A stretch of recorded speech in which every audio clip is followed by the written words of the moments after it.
Oh dear Lord, I'm not going to say it. I'm not going to talk about it, okay? Because I'm just not going to say it.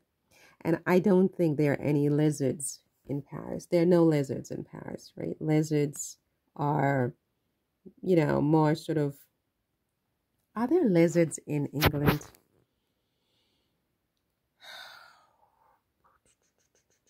Okay, well, so I'm not going to talk about that. But anyway, Meghan will control any royal return for Harry, as Duke could take on part-time responsibilities. So now, who is this lovely lady here? This is this lovely lady. Who is she? I see her from time to time. I never click on her stuff because I just get a feeling that whatever she's going to say might cause my face to incur a wrinkle. You know what I mean? And I said to myself, don't click on anything that she says. So I don't click. But she's around, and she's one of the last ones standing, because, you've had a lot of these people who one by one, they just absolutely imploded, the Meghan haters. It's in particular, it's Meghan, but by extension, Harry, but they hate Meghan with a passion. And, these women also hated Yoko Ono, and, they hate foreign women, and the Duchess of, Windsor, the American socialite. What was her name? Edward's wife. I don't even remember her name at this point. Totally can't remember her name. But she, they hate foreign women coming in and quote unquote taking their men. I find that to be true, in particular with British women. I say this with all due respect. They're very, very possessive of their men. And look, guess what?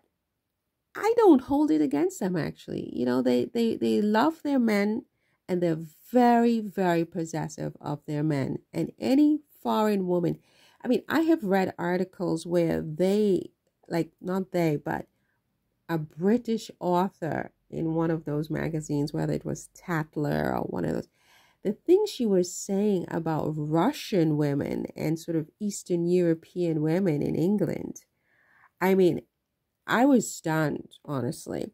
They don't like competition from women who are not British for their British men. And this has been historically true. They don't mind going into other people's turfs and taking other people's men, but other people can't take their men. This is the position of the British woman. There, I said it. Voila.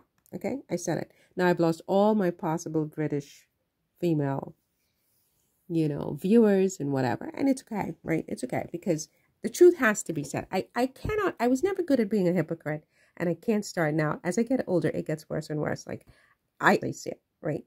Now, it doesn't mean that they're bad people. I don't think they're bad people. I think, in a way, I respect it in the sense that, look, he's ours.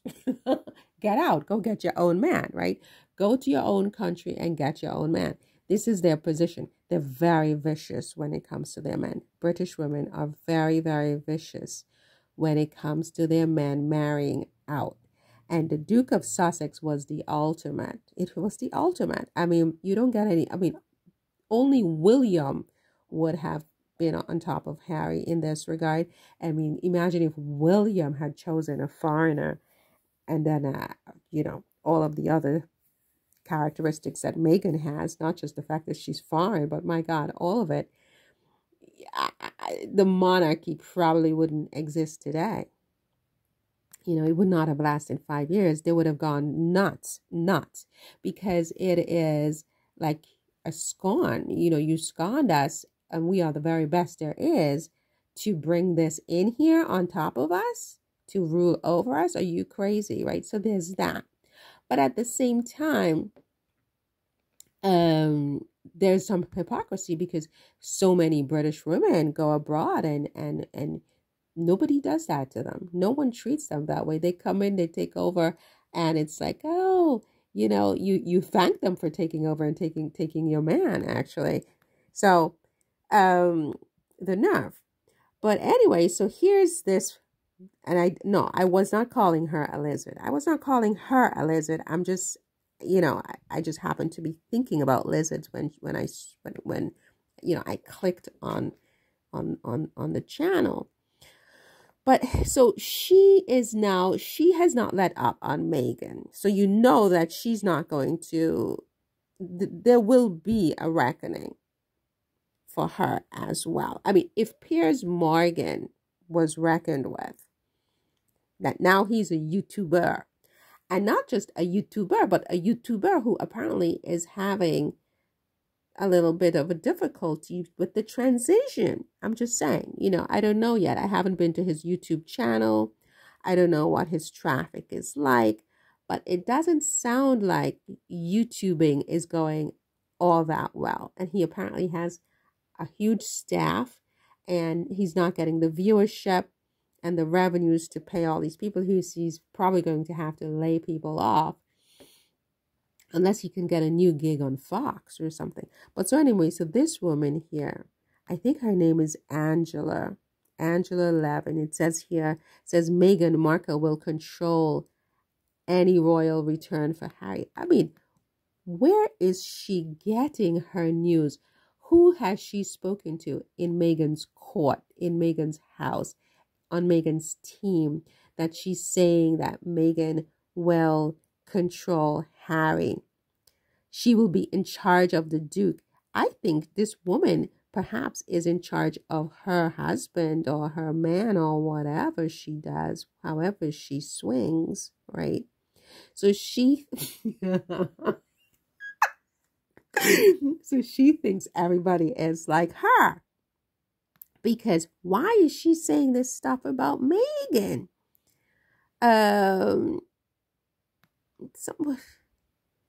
It makes perfect sense. I mean, yeah. What is this woman talking about? I mean, there was something else she said. Royal biographer Angela Levin says a possible return to the British monarchy for Harry would enable him to ask for money as his own Sussex empire. His own Sussex empire is imploding. Harry needs money. Does she know how much Harry makes just from the Invictus Games alone? Did she not see Harry in Whistler, Canada? Invictus is coming up. He's going to make money from that, okay? Harry's still making money on Spare. It was the top-selling book biography of all time, okay? Autobiography of all time. I mean, look, there's interest. I'm sure Harry invests money. Harry has money invested, so he has like passive income. I mean, what is she talking about? I mean, what the heck is she talking about? Did she not hear that Harry and Meghan have signed other new deals that are coming out in terms of movies and scripted content and this, that, and the next? He said in 2023, he wants to look after the monarchy, make it more modern, and look after William's children so they won't have the same difficulty. William doesn't want anybody messing with his children. Well, certainly not you, ma'am. She added, anything that he does here, Meghan will control. She controls him. She holds his arm. She doesn't let him move more than 3 inches. I mean, where is she getting that? How does she know that? We barely ever see Meghan and Harry, right? Every 3 months, every 4 months, we get a little glimpse of Meghan and Harry. She has not been in Meghan's house. How does she know that Meghan holds his arm? Meghan holds her husband's hand, and that does trigger these people, especially these British women who don't like foreign women coming in and taking their men while they go in and take other people's men. I'm saying, with all due respect, I don't have any hairs on my tongue with this, right? This is true, right? Because British women, they have the accent. It's very cute. It's a cute accent. They have a very cute accent. So they come in and up all colors, even the African Brits. They come in with these accents and they take your man. All of them are guilty of this, and they know it. But So, but they don't want anybody to take their British man, right? They don't, and certainly you can't have the creme de la creme. What was Meghan thinking? What was she thinking when she snagged Harry? Honestly, did she have any idea what she was doing with this? And if he wants to get a place in Kensington Palace, it would be an absolute disaster because they will be manipulated by these two. Who is they? Will be manipulated by which two? What is she talking about? This is the same woman, Angela. I mean, half of them are global warriors and half of them are terrible victims. What? You must have done this through ChatGPT. Eamon Holmes argued that a return for Prince Harry would be welcomed by the British public given the current health. Levin disagreed, claiming they may forgive Harry, but they won't forgive Meghan. So that's why when I saw her, I thought of a lizard, you know, like there's a lizard element of a lizard. Like it's like a cold, crawling thing with like a back of like bumpy backed lizard. I hate to be like this. But it cries out. It cries out. It cries out. Why would you make a statement like this? King Charles is sick. If Harry is thinking of coming back to help, why would you say they will forgive Harry, they won't forgive Meghan? Harry and Meghan, be very careful. They're going to try to use King Charles's illness to lure Harry back and break that marriage up with these kinds of things. I hope that they're smart enough, and I hope Harry is sensitive enough to understand the dynamics at play here. It's very clever and it's very risky, right? It's very risky because even the other day when he was in Canada and, you know, he had that interview with Good Morning America, you know, they're trying to divide and conquer. The other strategies haven't worked. They're trying everything in the book. And if this doesn't work, they're going to try something else. But now they're going to try to use King Charles's illness to lure Harry back, make him feel like, oh, he's forgiven. Oh, he's welcome. And poor Harry probably wants some forgiveness too. I mean, you know, on a certain level. And more, little by little, incrementally, they push Meghan aside, push her aside. And before you know it, it's over. Harry and Meghan, Harry in particular.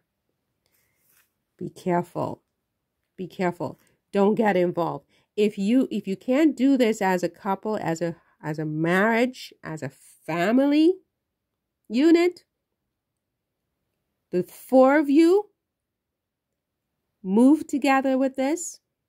You're in England for 3 days, you're in England for a week, you're in England for a month, whatever it is to help out, and then leave as a family. Don't go. And I would say going as a family is a risk. It's risky. But it's more risky if Harry gets himself pulled into this sinking sand of, oh, he's going to help out temporarily and leave his wife behind. Don't do it. Don't do it. This is a mistake. This is a mistake. And you guys have worked, Harry and Meghan, if you can hear me, you have worked so hard on things and you've gotten to where you have gotten. And it's a beautiful thing. And oh, they're back to the drawing boards trying to figure out what to do next. Because notice they're dwindling. The Angela Levins of this experience are disappearing one by one. They can't keep up with Harry and Meghan. Right? So now they're regrouping and they're coming up with different strategies. And now it's, oh, we forgive Harry, but we won't forgive Meghan. And this is the mantra to send out to these other lizards out there, right? And there are a lot of them who think like her, but not everybody, but there is enough, right? And they go and they dig and they dig and they dig at these people until they put a wedge between Harry and Meghan. This going back half in Harry, I'm not loving it if it's not as a couple, if it's not as a team, right? If we're going to forgive Harry and we won't forgive Meghan, then you can't have Harry. There's no Harry without Meghan. This is my position and I'm sticking to it. And you know, I'm going to stay on this because if I see anything, I'm going to be very vocal about it, right? I'm going to be very vocal about it, and Harry may not like it, but that's just too damn bad, right? Because I didn't spend the last 2 years of my life supporting Harry and Meghan for Harry to do anything like this, to mess anything up. There is no reconciliation without Meghan.